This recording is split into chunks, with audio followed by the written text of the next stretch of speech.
ఏడైనా మంది జమ అయ్యేది ఏడంటే బస్ స్టాప్ కాడనే.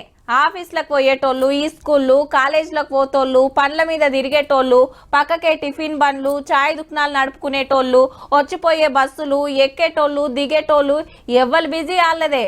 గసొంటి జాగల బాంబులు వేలిస్తే ఎంత నష్టం. గా ఉద్దారకం చేసి ఉరికంబం ఎక్కుతాన్రు గీ మోతేవర్లు. బాంబులు పెట్టి 18 మందిని చంపిన ఈ బద్మాష్ గాళ్ళని బతకనీయద్దు, ఉరి తీసుడే కరెక్ట్ అని తీర్పు ఇచ్చింది హైకోర్టు.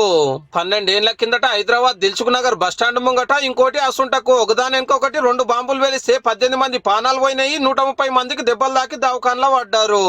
ఢిల్లీకి వెళ్లి ఎన్ఐఏ స్పెషల్ టీం దిగి ఎంక్వైరీ చేసి 4గురిని దొరకబట్టిండ్రు. అసలోడు యాసిన్ బత్కల్ ఇంకా పత్తకలేడు. ఎట్లా బాంబులు పెట్టింది, ఏం పిలాన్ వేసింది, ఎంత నష్టం జరిగింది, మొత్తం వివరాలు ఎన్ఐఏ కోర్టు ముంగట పెడితే 3 ఏళ్లకే ఉరి శిక్ష పడ్డది. లేలే మేము శుద్ధపూసలమని హైకోర్టుకు వచ్చే వరకు ఇన్నేళ్ళ విచారణ నడిచి ఈడ కూడా గదే తీర్పు వచ్చింది ఇవాళ. అప్పుడు బాంబులు వేలినా ఇదే జాగలా ఇప్పుడు మిఠాయిలు వస్తున్నారు. అప్పుడు సంఘటన జరిగినప్పుడు ఇక్కడ స్టూడెంట్ గా ఉండేను. ఇక్కడ వచ్చి చూసి అంత చిల్లా చిత్రం ఉండే అంత బాడీలు. ఎవరు ఆ రోజులలో ఇక్కడ లించోవడం కూడా భయపడ్డారు. తర్వాత కొన్ని రోజులు ఇక్కడ చిన్న చిన్న బిజినెస్ చేసుకోవడం కూడా భయపడ్డారు. మా తమ్మునికి అయితే టోటల్లీ వెళ్ళిపోయింది, కానీ ఏమీ లేదు. ఒక 50,000 ఇచ్చి దుమ్ము దులుపుకున్నారు, వదిలేసారు.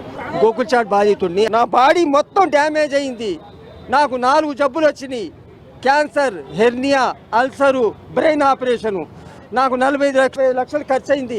ఈ 5 టెర్రరిస్టులు ఇప్పుడు ఢిల్లీ తిహార్ జైల్లో ఉన్నారు. మనకన్నే కాదు ఏరే జాగాలలో బాంబులు పెట్టిన కేసులు కూడా ఉన్నాయి వీళ్ళ మీద. అయితే హైకోర్టు తీర్పు మీద సుప్రీంకోర్టుకు పోతున్నారు, మాకేం తెలియదని. ఇక అప్పుడు ఉరిశిక్ష అమలు చేసుడు ఆగినట్టే. ఒకవేళ అపీల్స్ కనుక చేయకపోయినట్లయితే విత్ ఇన్ 3 months లో ఆల్రెడీ హైకోర్టు సర్టిఫై చేసింది కాబట్టి డెత్ సెంటెన్స్ అనేటువంటిది. ఇప్పటికే 12 ఏళ్ళు అయింది. దేశం పెద్ద కోర్టులో కూడా విచారణ జరిగి తీర్పు వచ్చే వరకు ఎన్నేళ్ళు పడుతుందో. వెంటనే ఉరి శిక్ష చేయాలి. అంతమంది ప్రాణాలు బలిగొన్నాడు. వెంటనే ఎన్కౌంటర్ చేస్తే ఇంకోసారి చేయడానికి భయపడతారు.